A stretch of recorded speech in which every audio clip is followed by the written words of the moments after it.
About a week ago, I did a reaction video to one of Legend's videos about player traps.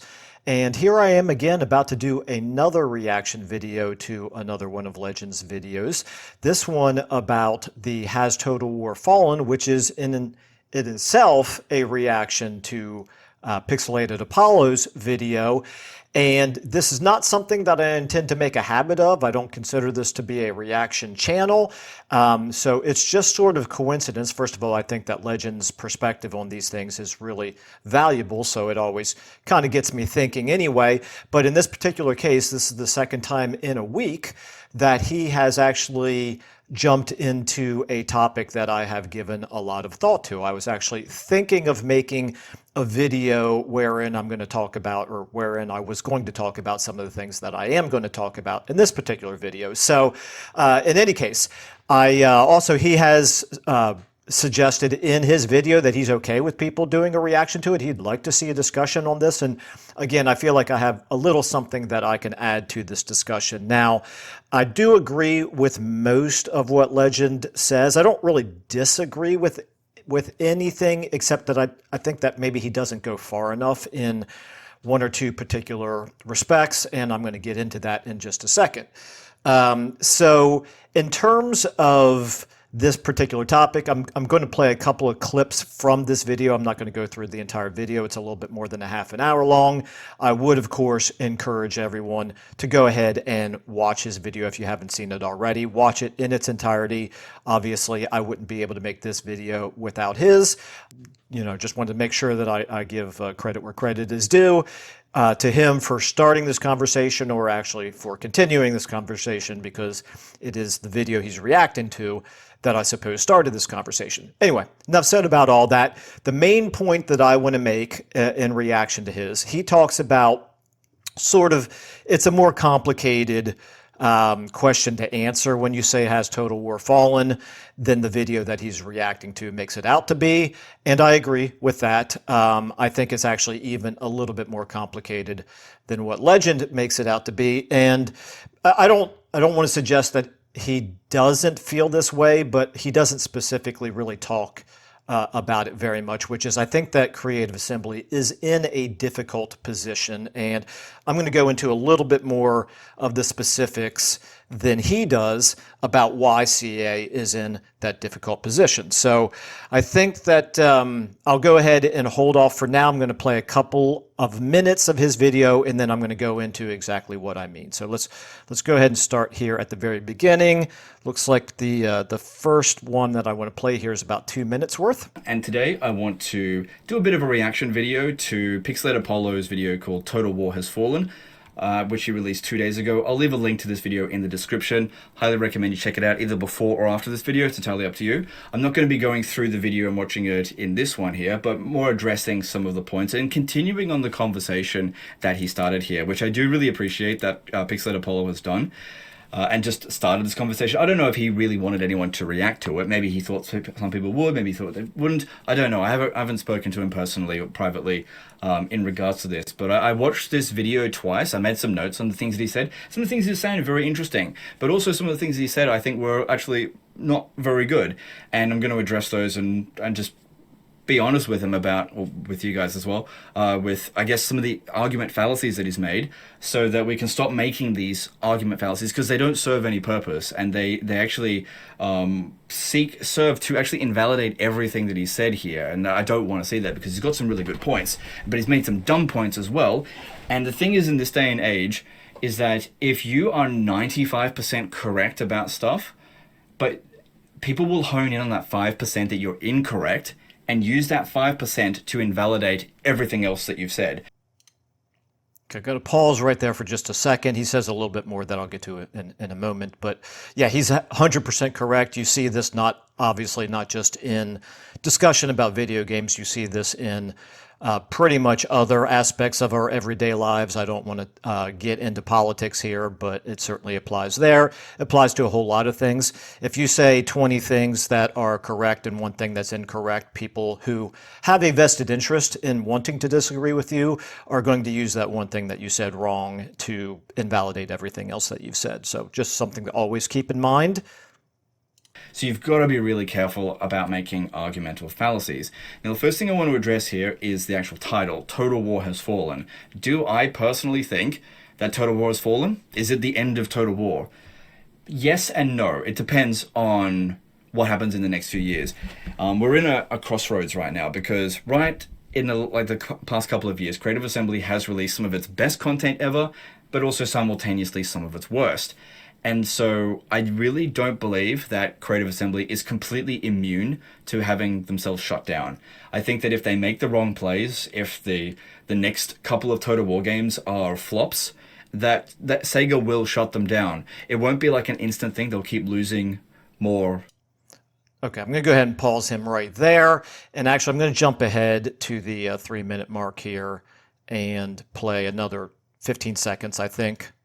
And then I'm going to get into my first thoughts. People will make videos on this. Like, I really hope that somebody makes a reaction video on my video and just picks apart everything that I say, agrees with it, disagrees with it, whatever, just to get the conversation rolling so that Creative Assembly can pay attention to what the community by and large wants, pay attention to the comments more than anything. Okay, I'm going to leave it right there. So you heard the man. He's interested in continuing the conversation. I'm obviously an extremely small channel compared to his. So, whether or not this shows up on anybody's radar, either his or CA's, is highly questionable. But like I said, I did have a few thoughts, so I thought I would join the conversation as well. I don't know, maybe other people have made reaction videos already. Maybe I'm a little bit late to the game, but like I said, this is something I've been thinking about for a while anyway, and was already considering making a video that was at least related to this particular topic. So I thought this was a good opportunity to do it. So let's go back a moment to what he had said back here. I'm just going to replay that really quickly because I think it's important. Total War games are flops. That Sega will shut them down. It won't be like an instant thing. They'll keep losing more staff members. And then eventually the company will just get shut down by Sega. Okay, so yeah, it's a concern, but so when Legend says the answer to the question is yes and no, I'm going to disagree with that because I think the answer is no. As of right now, the answer is no. And I think I can justify that response. He actually does then continue and elaborate a little bit and explains why he kind of hedges with the yes and no. Which I don't disagree with any of that. I think it's way premature to say the answer is yes. And I think that all you have to do is take a look at what has happened recently, specifically with Warhammer 3, to realize that the answer is no. And this was actually going to be a point I was going to make later on, but I'm going to go ahead and jump into it because this segues nicely into it, which is if you make a good game, it will fix almost everything that has happened before. So Warhammer 3, obviously, I would guess, less than a year ago at this point. Certainly after Shadows of Change, people were very, very down on Warhammer 3. It looked like it was ready for the final nail to be put into the coffin.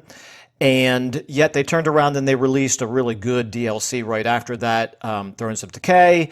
And boom, all the enthusiasm came rushing back. Now, okay, so it's an exaggeration for me to say all of it. I'm sure they did lose some people there in that period of time, but I think we can see that the enthusiasm did come back by and large for a lot of people.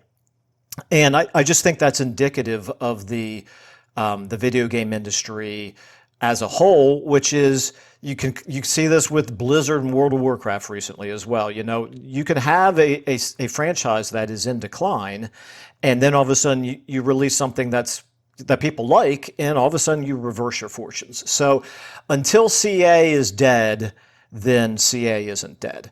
And until the Total War franchise is deader than it currently is, then I'm not prepared to say that it's dead. I don't think they have done any irreparable damage that they can't come back from. So again, I think we've seen the example of it several times. Rome 2 was a disaster when it came out, and CA, I don't want to, I'm not a CA apologist. I believe that they deserve a lot of blame for Rome 2 and for Warhammer 3 and, a couple other places here and there throughout the Total War franchise.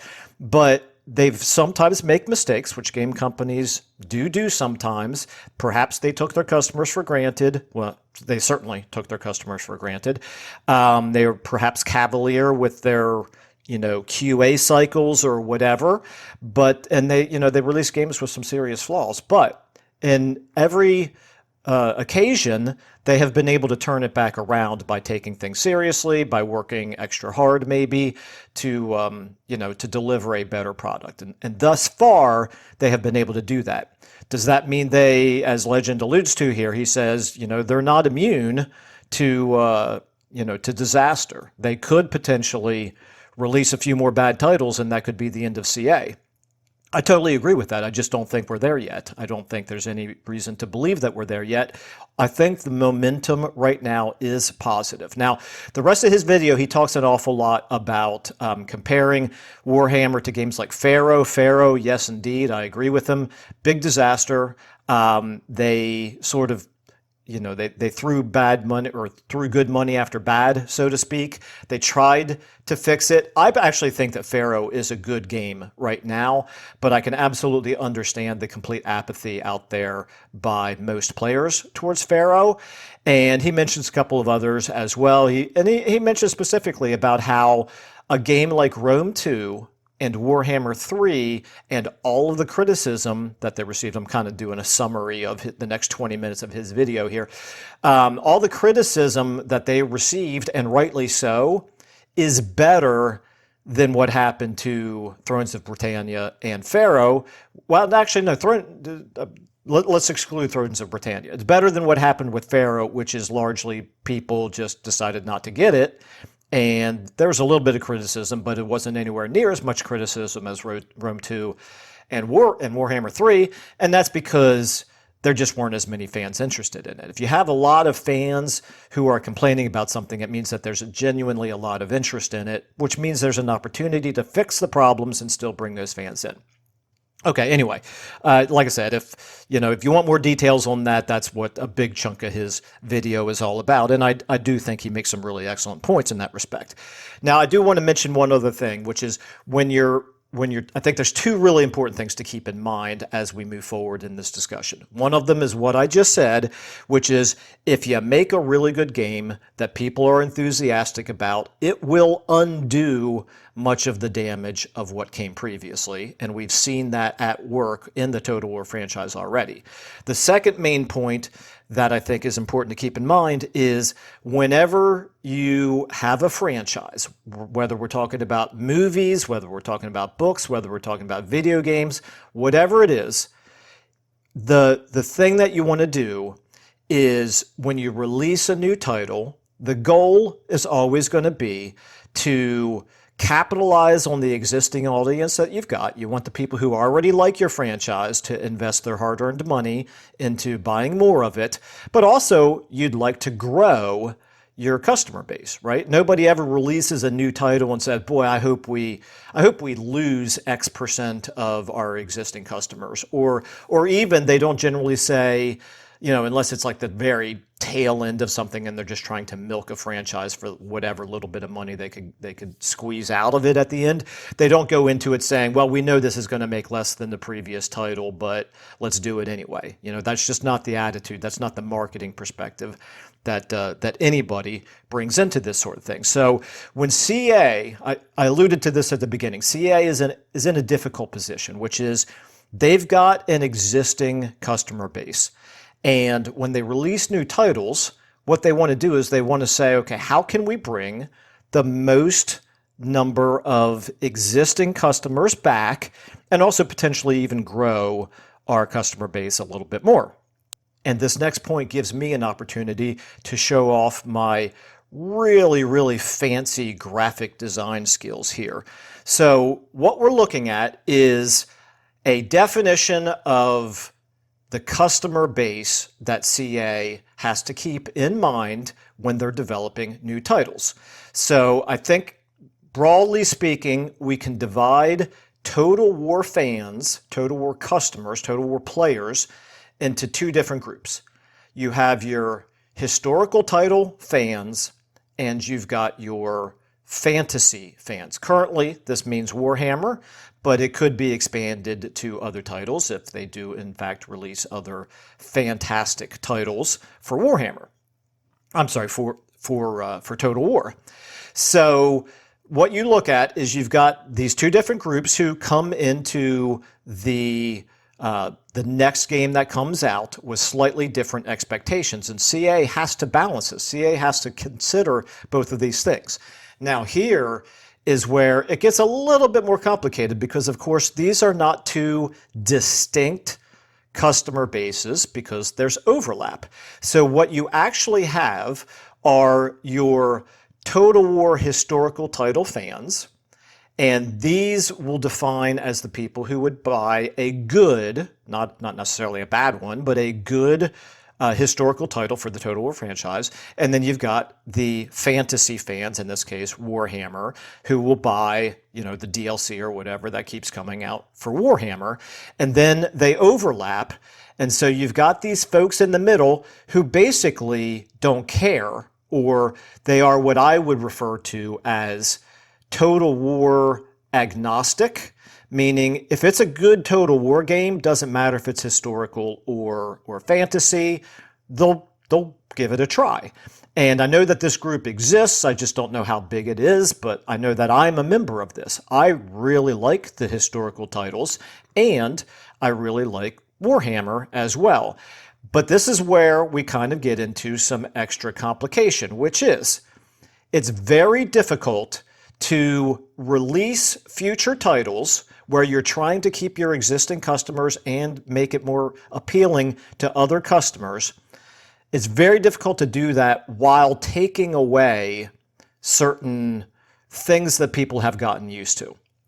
So I think this is kind of the crux of it, that CA has an extremely difficult dilemma that they have to solve, which is if we release a Total War historical title, we want it to appeal to the Total War history-only customers, of course, but we also want it to appeal to the people in the middle, the overlap, the Total War agnostic fans.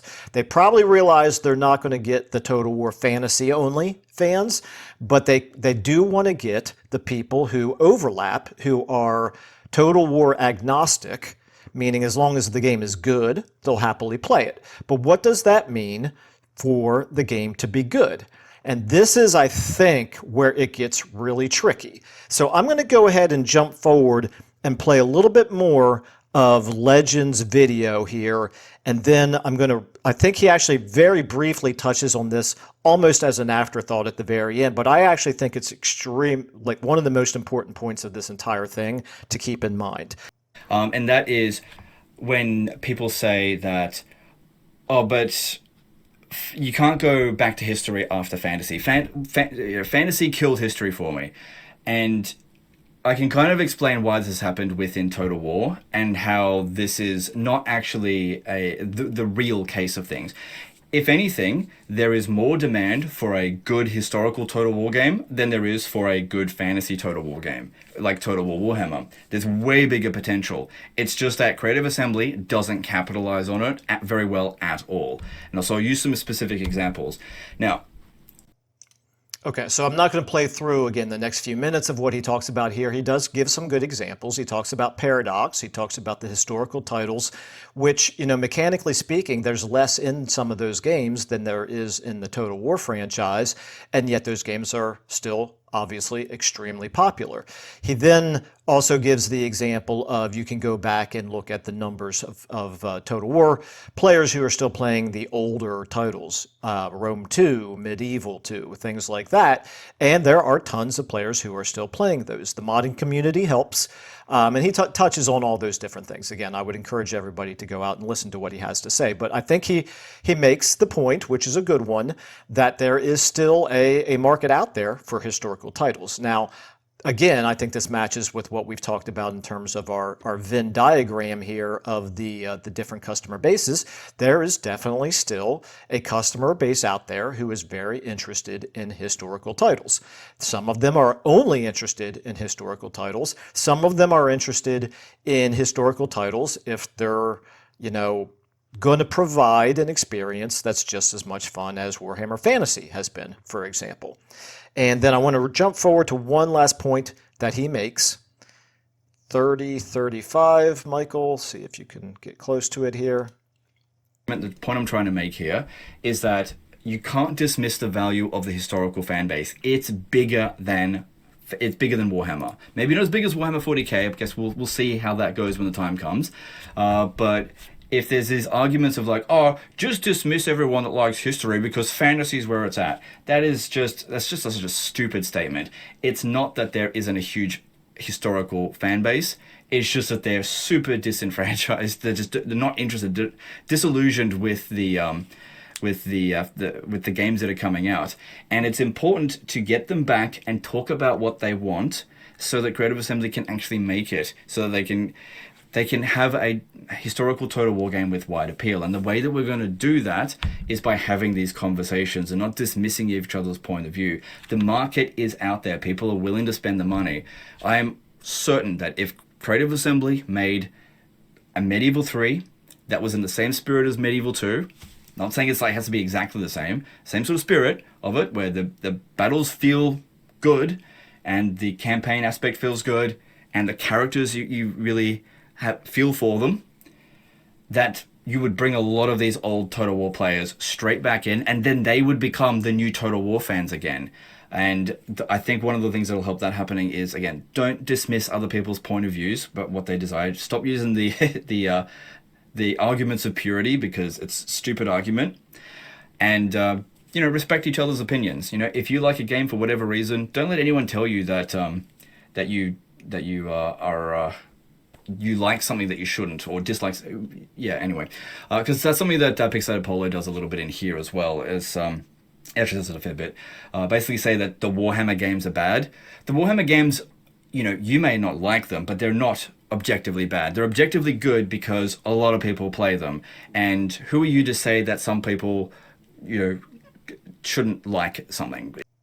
I'm going to pause there. I hadn't actually intended to pause there, but yeah, he makes a really good point here, which is, you know what, people should play the games that they think are fun and stop passing judgment on what other people think is fun. Legend and I both love Warhammer 3, for example, but we play the game in completely different ways. He plays it as, being just the best all-around Warhammer player, where he can basically win the game no matter what type of crazy disaster battles you throw at him, or disaster campaigns, or what have you. He's just that good at, I'm going to go ahead and say it, exploiting the AI in the game, knowing how the AI is going to behave and knowing how to exploit it to your best advantage, so he can win battles that, normally you should have no business winning. And there's nothing wrong with that. Again, I will never criticize somebody for playing a game the way that they enjoy playing it. I, on the other hand, am the complete opposite of that, where I don't like exploiting AI. I like seeing, conventional battles and, just kind of feeling like there's a sense of realism in the battle as it progresses, where you've got to actually use like legitimate strategy to win a campaign. You've got to use actual tactics on the battlefield to actually win battles. And you can't win battles that are truly impossible odds unless you're willing to exploit the AI, which I don't like to do. So anyway, enough said about all that. But yeah, I think he's completely right about this. You shouldn't be passing judgment on what other people like and what other people don't. However, that's not really the main thing that I wanted to focus on here. Now he's about to get to what I think is really the crux of the entire discussion. Especially subjective taste. And I also agree that too much of Warhammer's mechanics have been seeped into historical Total War games. That is absolutely true. There's way too much. I mean, if you have a look at Pharaoh and Troy, both of those games are built off the Warhammer engine, and that game just doesn't handle historical type content very well. Like, it doesn't handle infantry type combat very well at all. So it was kind of doomed for those battles to just not be very good. Anyway. Okay, so that right there, like I said, he mentions it almost in passing, almost like an afterthought here at the very end. I think he's acknowledging a point that Pixelated Apollo made in his video. And to me, this is maybe the most representative issue of the dilemma of the difficult position that CA is in. Creative Assembly has a problem where they want their game to appeal to as wide an audience as possible. They don't want to lose customers, and we've talked about the different types of customers that we've got here. They don't want to release a historical title that only appeals to historical purists and is not going to appeal to the people in the middle of the Venn diagram, the overlap, the Total War agnostics, like me, for example. I'm a Total War agnostic. If a Total War title is good, if the mechanics are good, there's replayability, things like that, the battles feel good, then I'm going to play it whether it's historical or fantasy. It doesn't matter to me. And I think there's a fair number of people who are like that. The people who are historical purists, I absolutely get where they're coming from. There probably was a time in my life where I would have been this way as well. I liked the full realism in a historical title, or at least realism as much as possible that you can do in a video game. So when you take a look at Total War Troy, for example, which is a historical title, and then you start to introduce fantasy elements to it, I can absolutely understand people who would look at that and go, what on earth are they doing? They're ruining my historical title.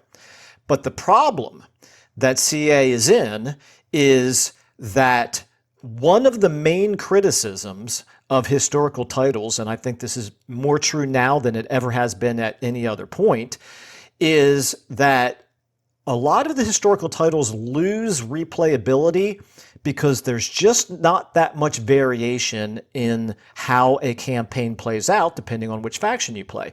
I always go back to the example of Shogun 2, which is a great game, but it kind of loses the replayability because the main variety that you feel in one campaign versus another is mostly based on your starting location. I mean, there's a little bit more to it than that. The different factions get slightly different buffs. One might buff missile units and another might buff, melee units, and there's cavalry. There's slight differences there, but compare that to the amount of variety that there is in Warhammer, where you can say, today I want to play the dwarves and I want to play, kind of a slow, somewhat defensive grind of a campaign, or I want to play as the beastmen who are all about bouncing around, raising one settlement after another, or I want to play the Skaven who on the battlefield have no such thing as a front line.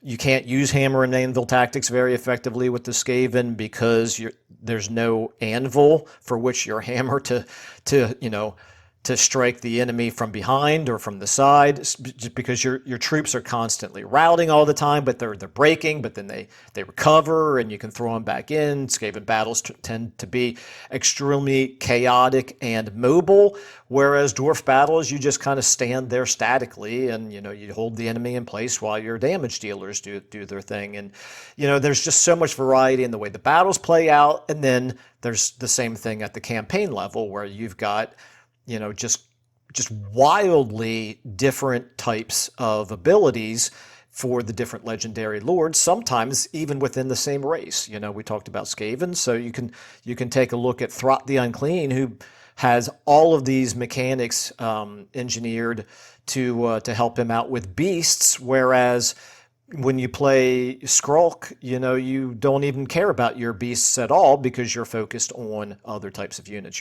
You're focused on your plague, using plagues and particular units that are related to plagues. And so there's just so much variety in Warhammer Fantasy.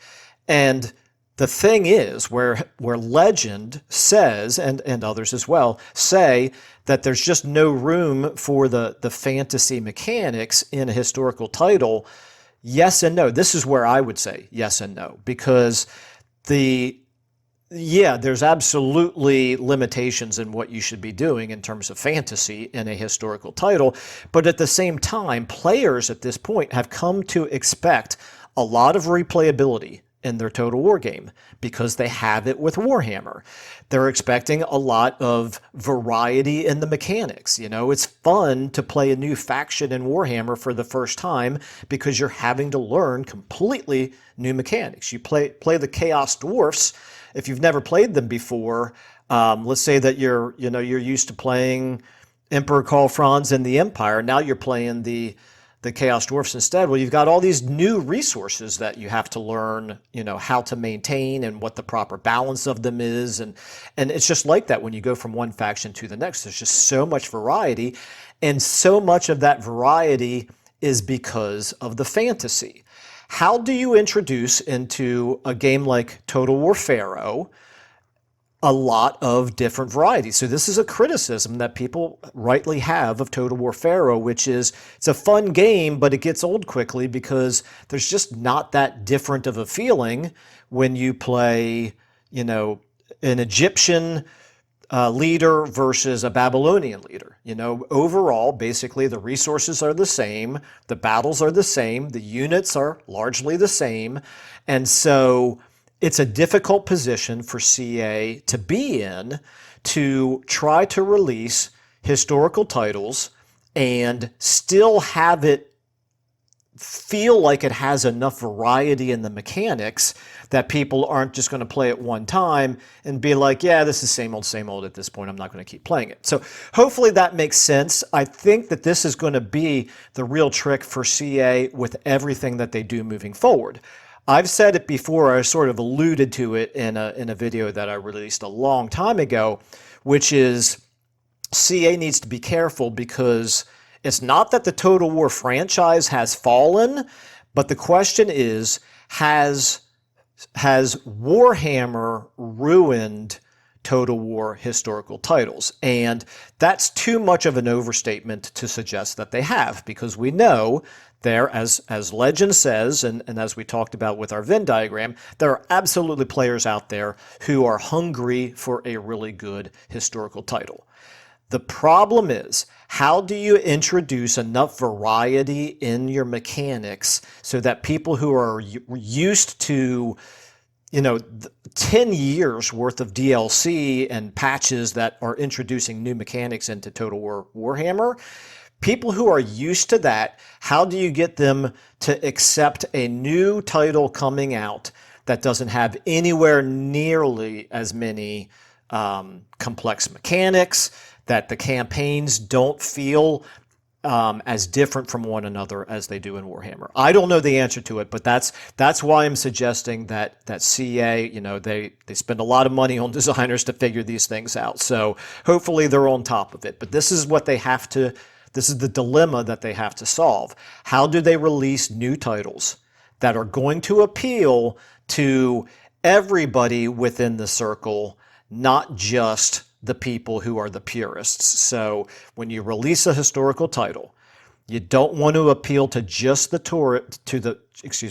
purists who are only interested in the realism aspect of the history, and they will shun a history title that has lots of fancy fantasy mechanics in it. Maybe there's a way to introduce these mechanics that don't sound fantastic, that don't break the theme, because I agree, you don't want to break your theme. Your theme is very important, but you need to be able to capture those people who have come to expect certain things from Warhammer, and that's, I think, in large part why a title like Pharaoh is doomed to failure. Now, there's other reasons why Pharaoh was probably doomed to failure. It should have never been, a big title. It should have been a DLC for Troy all along. I think we probably can all acknowledge that. But whenever you release a historical title, you need to take this into consideration, because you don't want to shrink your customer base with every new title, and you don't want to give people a product that is fun to play a couple of times but just doesn't keep bringing people back. And in particular in this day and age, because so much money on these titles is not made from the initial sales, but it's made from the DLC. You want people to be interested enough in a game where you can release the DLCs and keep them, keep your customers interested enough to keep buying those as well. So anyway, hopefully that makes sense. Like I said, I'm kind of hoping that adds a little bit of a different perspective to the conversation that Legend and others here have already gotten started. But like he said, This is all about the comments. This is certainly the comment section of these videos, I think, is an extremely important piece for people to add their thoughts to it. Yeah, I know, I get it. I'm a much smaller channel than Legend is, and he's going to have a lot more discussion on his. But please do feel free to share your thoughts in the comments on this video as well. Let me know if you think I'm completely off base. Just do it in a respectful manner, which Legend suggested as well. Let's not belittle each other's opinions and what other people like, even if it differs from yours. We can still be respectful in the way that we talk about this. So, all right, anyway, going to go ahead and leave it there. Thanks everybody for watching and listening. Please share your thoughts, and I will see you in the next video.